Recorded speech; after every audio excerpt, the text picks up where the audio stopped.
ব্যক্তিগতভাবে আল্লাহর কাছে কাবায় তওয়াফ করতে গিয়ে অথবা হজের সময় দোয়া কবুলের জায়গাগুলোতে আল্লাহর কাছে আমি কয়েকটা জিনিস কমন সব সময় চাই। এর ভিতরে একটা জিনিস হলো, আমার কাছে যে মানুষগুলোকে খুব আখলাকি মানুষ মনে হয়, নাম ধরে ধরে আমি বলি, আল্লাহ অমুকের মতো উত্তম আখলাক সুন্দর আচরণ আমাকে দিয়ে দেন। আল্লাহ আমার আচরণটা সুন্দর করে দেন। আল্লাহ আমার আচরণ থেকে যেন ফুলের সৌরভ ছড়ায়, আমার আচরণ থেকে যেন দুর্গন্ধ না ছড়ায়, আমি যেন কোনো মানুষের কষ্টের কারণ না হই। এমনকি শত্রুও যদি আমার সাথে শত্রুতা করে, তার প্রতিও যেন আমি সীমা ছাড়িয়ে না যাই, জুলুম না করি।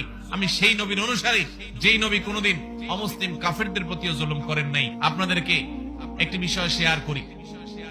অনেক বছর আগে আমি হাদিসের যে অনলাইন লাইব্রেরি, সেখানে সার্চ দিয়ে দেখেছিলাম নবী সাল্লাল্লাহু আলাইহি ওয়াসাল্লাম যে সমস্ত হাদিসে বলেছেন, খায়রুকুম আও খায়রুন নাস, তোমাদের মধ্যে সবচেয়ে সেরা মানুষ, মুসলমানদের মধ্যে সবচেয়ে ভালো মুসলমান কারা, এই সংক্রান্ত এই শীর্ষক যত হাদিস আছে সেগুলোকে সার্চ দিয়ে বের করলাম। বের করার পরে দেখলাম আমার সার্চিং এ প্রায় 11টি আইটেম পেয়েছি। এই 11টি আইটেমের একটা আইটেম পেয়েছি, খায়রুকুম মান তাআল্লামাল কুরআন ওয়া আল্লামা, তোমাদের মধ্যে মুসলমানদের মধ্যে সবচেয়ে উত্তম তারা যারা মানুষকে কোরআন শিখায়, নিজে কোরআন শিখে এবং মানুষকে কোরআনের শিক্ষা দেয়, তারা হলো সবচেয়ে উত্তম। এই একটা বাদে বাকি 10টা যে হাদিস বা 10 প্রকারের যে হাদিস, সবগুলো হাদিসের নির্যাস একই, সেটা হলো নবীজি সাল্লাল্লাহু আলাইহি ওয়াসাল্লাম সবচেয়ে ভালো মানুষ, সবচেয়ে ভালো মুসলমান, সবচেয়ে শ্রেষ্ঠ মানুষ, আল্লাহর কাছে সবচেয়ে সেরা মানুষ। এইভাবে যাদেরকে চিত্রায়িত করেছেন সে মানুষগুলো হলো, সবগুলো মানুষ হলো আখলাকের সৌন্দর্যের অধিকারী। যেমন তিনি বলেছেন, খায়রুকুম খায়রুকুম লিসাহিবিহি, তোমাদের মধ্যে সবচেয়ে ভালো মানুষ যে তার সঙ্গীদের কাছে ভালো। এটা আখলাক সম্পর্ক, আচরণ সংক্রান্ত বিষয়। অর্থাৎ আপনার বন্ধু বান্ধব, আপনার মহল যাদের মধ্যে উঠা বসা করেন, তারা যদি বলে ওর মতো মানুষ হয় না, ও আসলে খুব ভালো মানুষ, ও খুব নরম মানুষ, ও খুব ভদ্র মানুষ, ও কাউকে কষ্ট দেয় না, কাউকে জ্বালায় না, কাউকে উত্ত্যক্ত করে না, খারাপ কাজ করে না, এই সাক্ষ্যটা যদি আপনার সার্কেল, আপনার সোসাইটি, আপনার বন্ধু মহল, আপনার আশপাশের লোকজন, আপনি যাদের মধ্যে থাকেন তারা যদি বলে, তো আরশে আজিমের মালিকের কাছেও আপনি ভালো।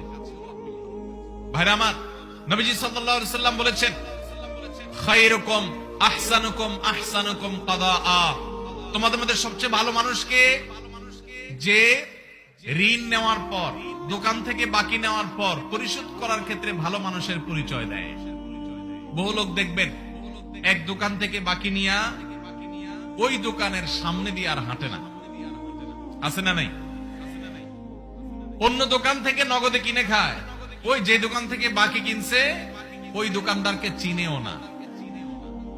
একবার কারোর কাছ থেকে হাওলাত নিয়ে আটকাইতে পারলে আর সেই টাকা দেওয়ার কোনো নামগন্ধ নাই। আছে না নাই এরকম মানুষ? ভাইরা আমার, তাহলে ভালো মানুষ হতে হলে, ভালো মুসলমান হতে হলে আমাদের আচরণ, আমাদের কাজকর্ম, লেনদেন, এগুলোকে সুন্দর করার কোনো বিকল্প পথ আমাদের সামনে খোলা নাই। আল্লাহর কাছে দোয়া করি, ফরিয়াদ করি, আল্লাহ আমাকে আজকের এই মাহফিলে, এই বিশাল সেমিনারে যারা উপস্থিত হয়েছি, আল্লাহ আমাদের সবার আখলাক গুলাকে সুন্দর করে দেন। ভাইরা আমার, আমি ব্যক্তিগতভাবে আল্লাহর কাছে কাবায় তওয়াফ করতে গিয়ে অথবা হজের সময় দোয়া কবুলের জায়গাগুলোতে আল্লাহর কাছে আমি কয়েকটা জিনিস কমন সব সময় চাই।